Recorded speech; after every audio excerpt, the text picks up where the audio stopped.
Imagine you're a German Luftwaffe pilot in 1943. You've fought countless duels against nimble Spitfires, rugged Hurricanes, and deadly Soviet Yaks.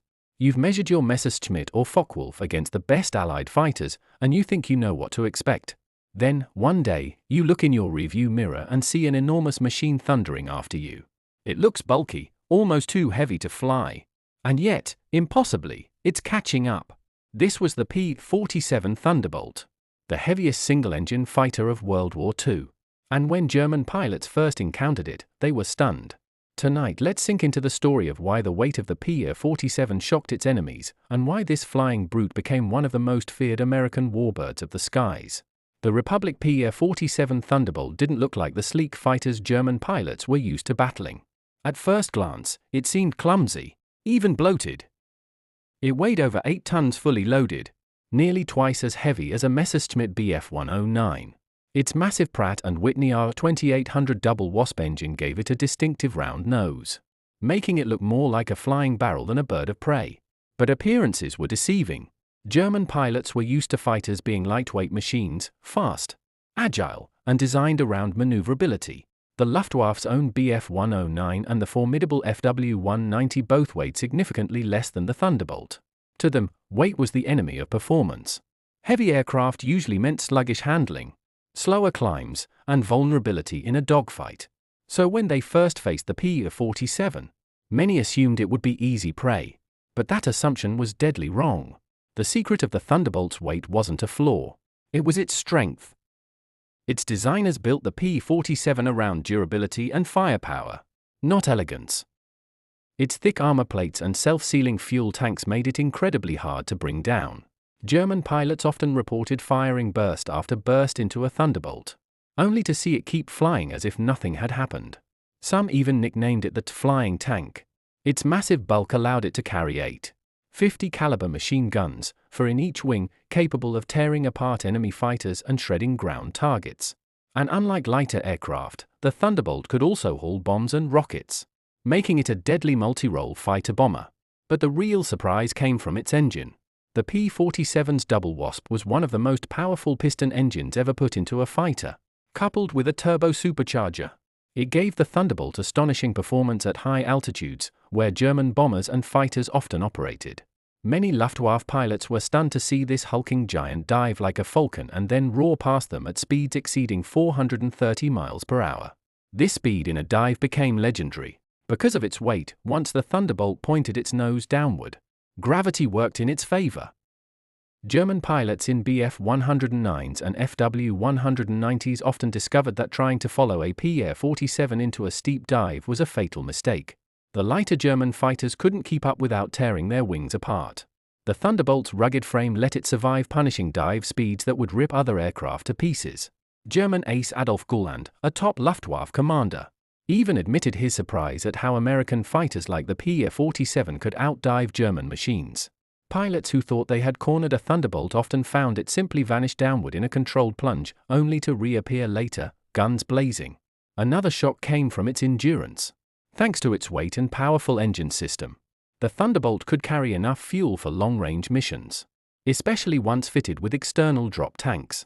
German pilots were used to fighting over France, where Allied aircraft often had limited range. But suddenly, P-47s were escorting American bombers deep into occupied Europe, flying farther than expected. This meant the Luftwaffe could no longer attack B-17s and B-24s without facing the Thunderbolt's guns for hours at a time. Imagine being a German pilot, climbing to intercept a formation of flying fortresses. You expect to face fragile escorts that can't stay with the bombers for long. Instead, you find yourself stalked by these massive, armored fighters that refuse to break off the chase. For many Luftwaffe veterans, it was a grim awakening. The weight also gave the Thunderbolt something else: survivability.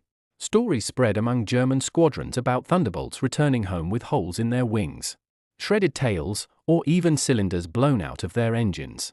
One pilot recounted seeing a P-47 with an entire chunk of its tail missing still flying straight.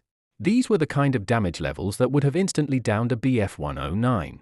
To the Germans, it felt unfair, as though they were fighting an enemy that simply wouldn't die. This reputation had a psychological effect. Luftwaffe pilots quickly learned to respect Even fear the P-47. They knew that even if they landed a few hits, it wasn't guaranteed to go down. Meanwhile, the Thunderbolt's heavy guns needed only a few bursts to destroy a German fighter. But perhaps the biggest surprise was how well American pilots adapted to the Thunderbolt's weight. At first, even US pilots were skeptical. Many complained it was too heavy for tight dogfighting. But they soon discovered its strengths: booming dives, high-speed slashing attacks, and devastating firepower. Instead of trying to turn with nimble German fighters, Thunderbolt pilots learned to fight on their own terms. They used their weight as an advantage. In combat, a P-47 pilot could dive onto an opponent, unleash a storm of bullets, and then climb away with the raw power of its engine. German pilots trying to pursue often found themselves left behind or trapped in the Thunderbolt's gun sights. This hit-and-run style of fighting, combined with the aircraft's resilience, turned the P-47 into a nightmare opponent. By the war's end, the Thunderbolt had more aerial victories than almost any other American fighter. It wasn't the prettiest, nor the most agile, but it was dependable, powerful, and shockingly effective. The very thing that seemed like its greatest weakness, its enormous weight, turned out to be its greatest asset. For German pilots, that was the ultimate surprise. They had believed that air combat belonged to the lightweight, elegant machines that danced through the sky. Instead, they were forced to reckon with a heavyweight brawler that could take punishment, hit harder, and still come out on top. So why did the P-47's weight surprise German pilots? Because it defied everything they thought they knew about fighter design. To them, heavy meant slow. Heavy meant clumsy. Heavy meant vulnerable. But the Thunderbolt rewrote the rules. Its weight meant survivability, endurance, and power.